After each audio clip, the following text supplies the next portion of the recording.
The name tag struck me like a physical blow. Family Made in thick black marker, taped to the back of my chair at the Thanksgiving table.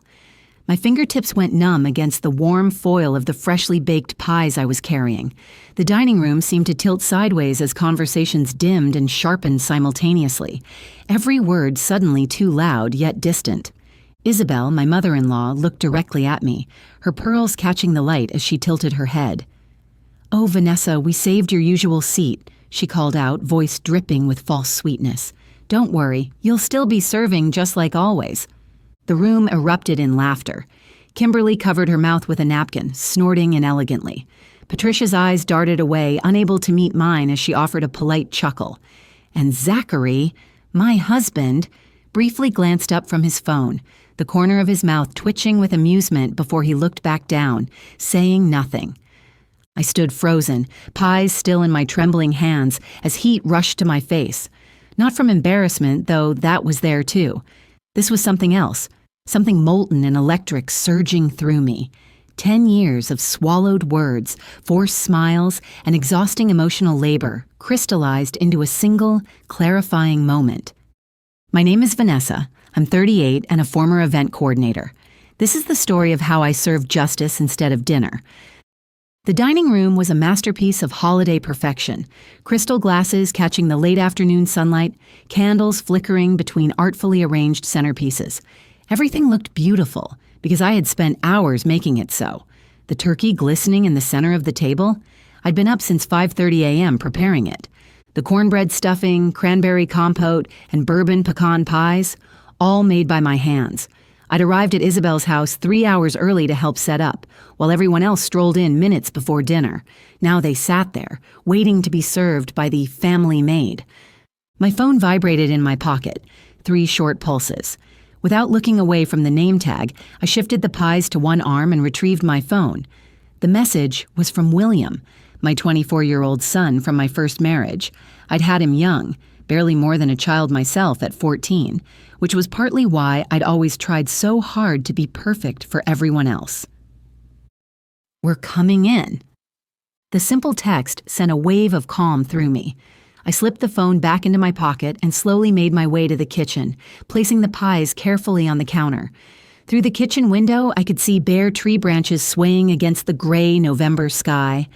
For a moment, I leaned against the cool marble countertop and just breathed. 3 nights ago, I'd finally broken down and told William everything, not just about the family maid comments that had been building for years or how Isabel would critique my cooking while eating seconds. I told him about last Thanksgiving when there wasn't enough room at the table and I'd eaten alone at the kitchen counter while everyone else laughed and toasted in the dining room. "Mom, this isn't normal," William had said after a long silence. "You know that, right?" "I've gotten used to it," I'd replied. "That doesn't mean you should have to."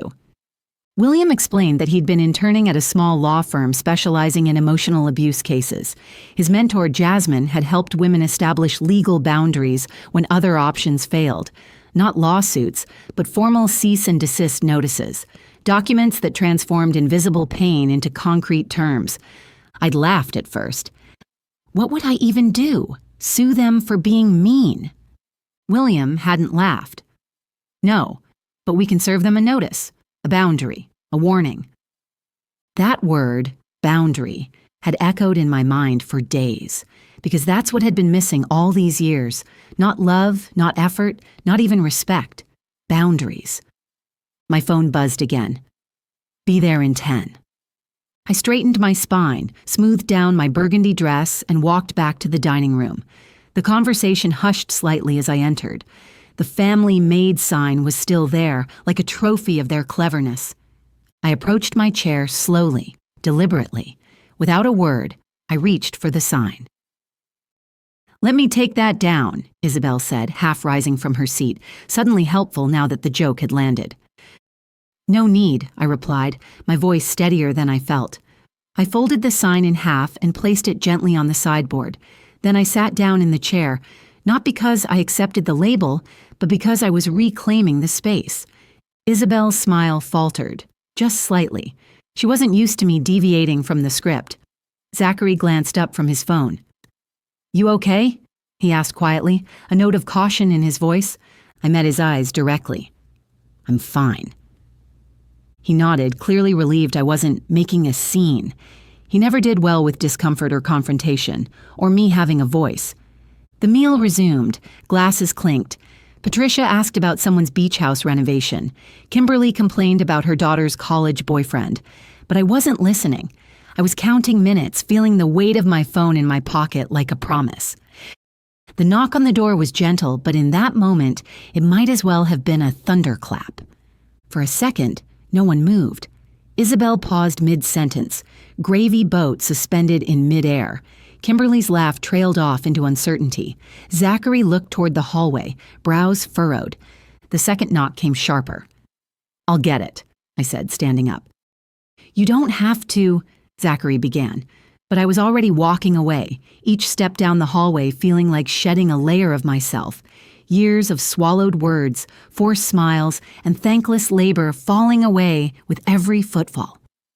I opened the door to find William standing tall in a charcoal suit I'd never seen before, his jaw set in determination, though his eyes softened when he saw me. Behind him stood Jasmine, a slender woman in her 40s with a leather portfolio tucked under her arm and the kind of calm confidence that makes people instantly nervous. We'd carefully planned this moment last night, coordinating when they would arrive and what they would wear to convey the professional seriousness of our intentions. Hi, Mom, William said. Right on time, I whispered.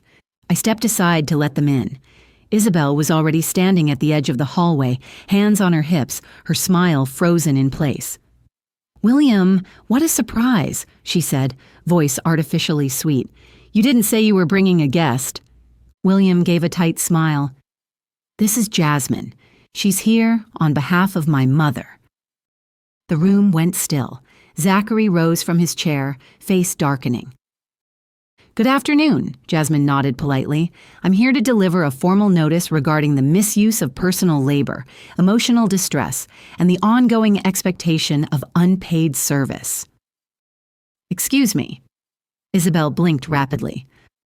What the hell is this? Zachary demanded, moving toward us. I stepped forward. It's not a lawsuit, I said calmly, meeting Isabel's eyes. It's a formal boundary, a cease and desist outlining my role in this family, what I will and will not continue to do. No. You're kidding, right? Kimberly scoffed. No, Jasmine said smoothly, opening her portfolio and extracting a document which she handed to Isabel. This outlines her labor over the past decade. Cooking, cleaning, organizing holidays, managing logistics, all unpaid, all unacknowledged. It also states that she is no longer participating in family gatherings unless treated with basic dignity. Patricia finally spoke, her voice barely above a whisper. Vanessa, why didn't you say anything? I turned to her. I did, just not with lawyers before. Zachary looked at me like I'd grown horns. You brought legal action into Thanksgiving? No, I said softly. You did, the moment you sat there and watched them humiliate me. Again. Isabel's face had gone pale, her perfectly manicured hand trembling slightly as she held the papers. It was a joke, she said, her voice unsteady. No, I replied, it was a pattern. For the first time in years, the room fell into genuine silence, not the fake, polite kind, but real silence, heavy, uneasy.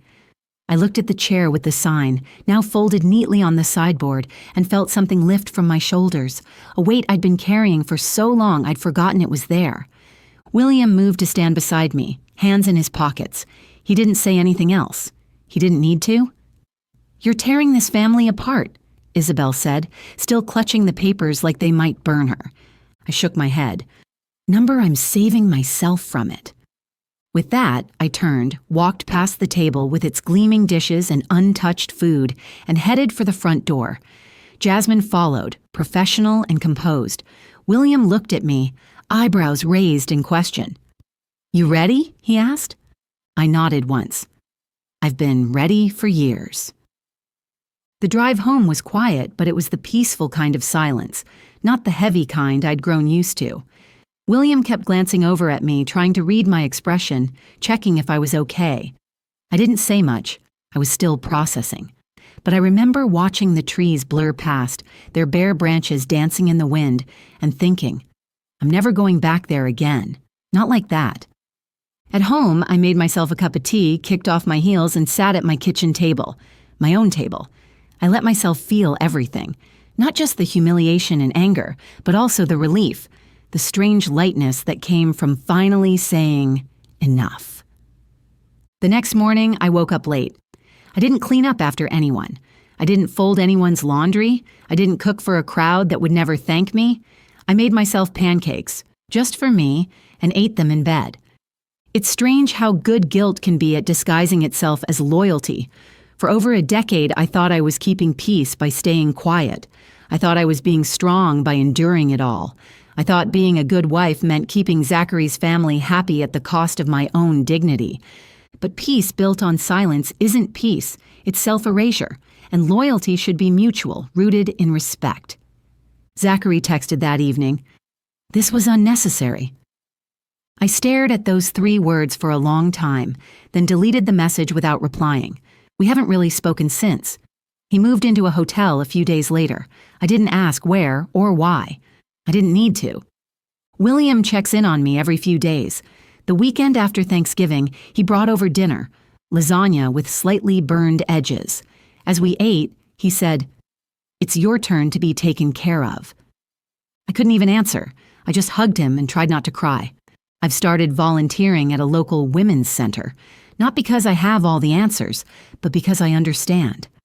I understand how easy it is to lose yourself, to become small, quiet, and agreeable, until you don't even recognize the woman in the mirror.